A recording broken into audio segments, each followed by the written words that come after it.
साक्षी की शादी यश से हफ्ता भर पहले ही हुई थी। साक्षी वर्मा परिवार की इकलौती बहू थी, इसलिए उसके आने से घर में उसकी सास भावना, ससुर रमेश और छोटी ननद कीर्ति बहुत खुश थे।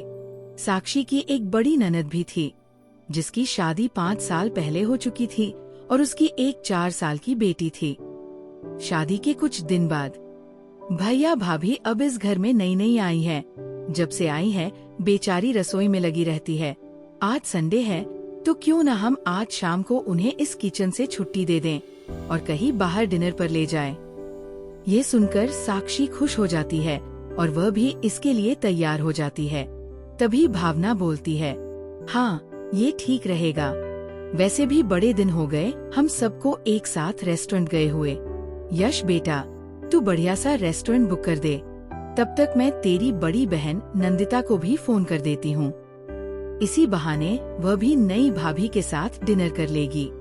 ऐसा कहकर सास नंदिता को फोन करती है।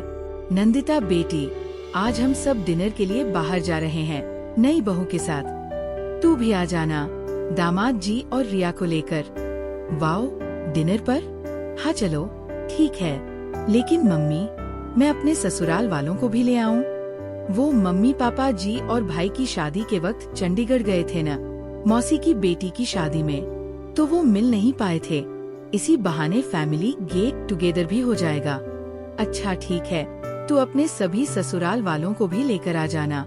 यह कहकर भावना फोन काट देती है और यश से कहती है, बेटा तू ऐसा कर, हम 15 लोगों के लिए टेबल बुक कर दे।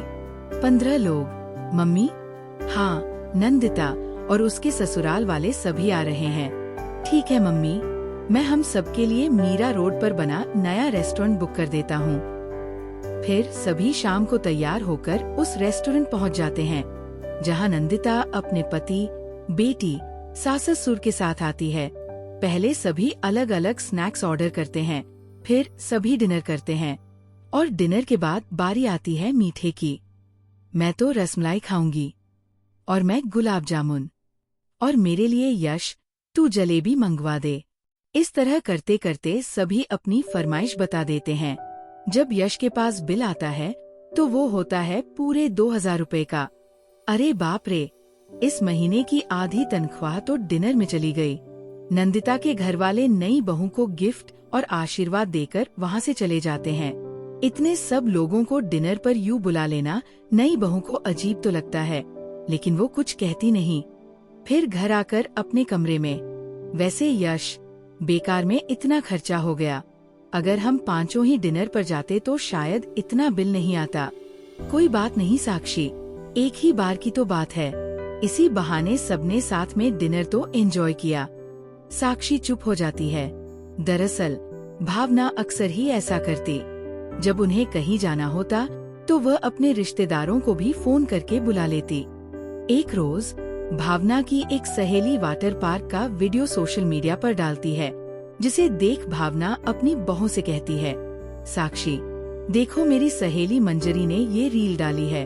अपने शहर में कोई वाटर पार्क खुला है, वहाँ गई थी ये। वैसे गर्मी में वाटर पार्क जाने का भी अलग ही मजा है। क्यों न हम सब भी साथ में चलते हैं वाटर पार्क? इसी बहाने पिकनिक भी हो जाएगी। Water park? हाँ, वहाँ तो मैं कभी नहीं गई। वहीं न्यूज़पेपर पढ़ रहे यश से दोनों सास बहू ये बात कहती है। अच्छा ठीक है, हम सब सैटरडे को प्लान करते हैं। अरे वाह, 1 मिनट रुक बेटा। तभी सास अपने भाई भाभी को फोन करती है। हेलो भैया, हम सब इस सैटरडे वाटर पार्क जा रहे हैं। सुना है वाटर पार्क के साथ झूले भी है वहाँ पर, और तो और वो तेरे घर के पास ही कहीं खुला है। हाँ दीदी, अभी तक हम भी वहाँ नहीं गए। अरे तो कोई बात नहीं, हम सब जा रहे हैं ना, तो तू और भाभी भी तैयार रहना और दोनों बच्चों को भी बोल देना। और सुन, टिकट बुक करने की कोई जरूरत नहीं है। अपना यश है ना, हमारी बुक कर रहा है, वो तो तुम सबकी भी कर देगा। अच्छा ठीक है, अब मैं फोन रखती हूँ, वाटर पार्क जाने के लिए तैयारी भी तो करनी है। ये कहकर भावना फोन काट देती है। लेकिन साक्षी और यश ये सब सुनकर एक दूसरे की शक्ल देखने लगते हैं। यश बेटा, तू हम सबके साथ साथ अपने मामा मामी और उनके बच्चों की भी टिकट करवा ले। लेकिन मम्मी, इन सब में कितना खर्चा हो जाएगा, आप जानती भी हो। एक जन की टिकट पूरे 1500 रुपए की है, और वैसे भी शादी में कम खर्च हुआ है क्या? और अब ये खर्चे, अरे तो क्या हो गया, अब क्या खर्चों के चक्कर में अपनी रिश्तेदारी छोड़ दें? लेकिन मम्मी जी, जब हम अफोर्ड नहीं कर सकते तो क्या जरूरत है बाकी सबको लेकर जाने की? चुप कर, तूने मेरे बेटे के कान भरे होंगे। रही पैसों की बात, तो तू अपने पापा से फोन करके मंगवा ले।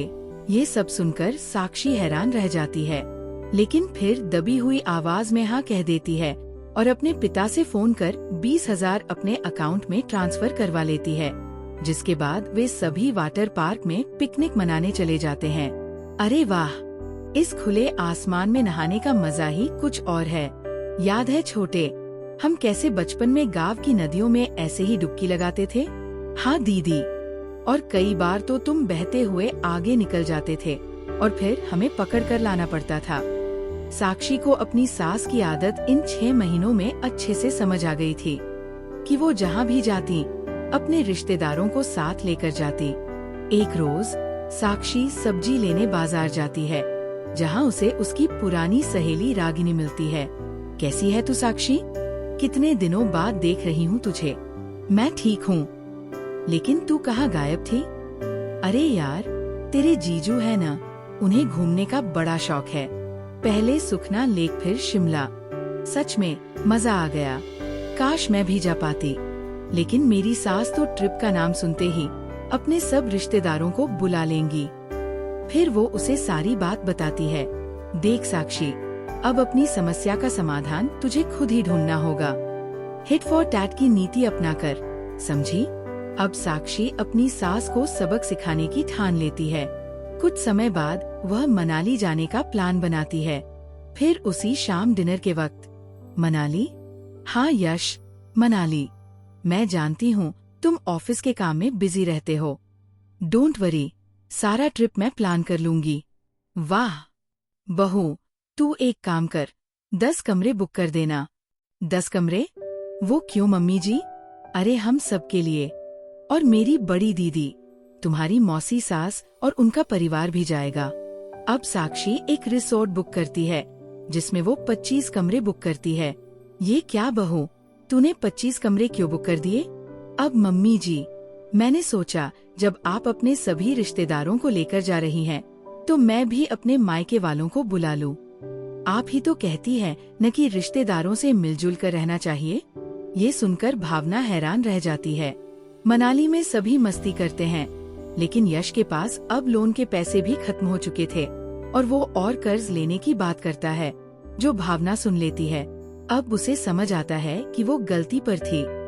अब मुझे समझ आ गया बेटा, कि चादर उतनी ही फैलानी चाहिए जितने हमारे पैर हो।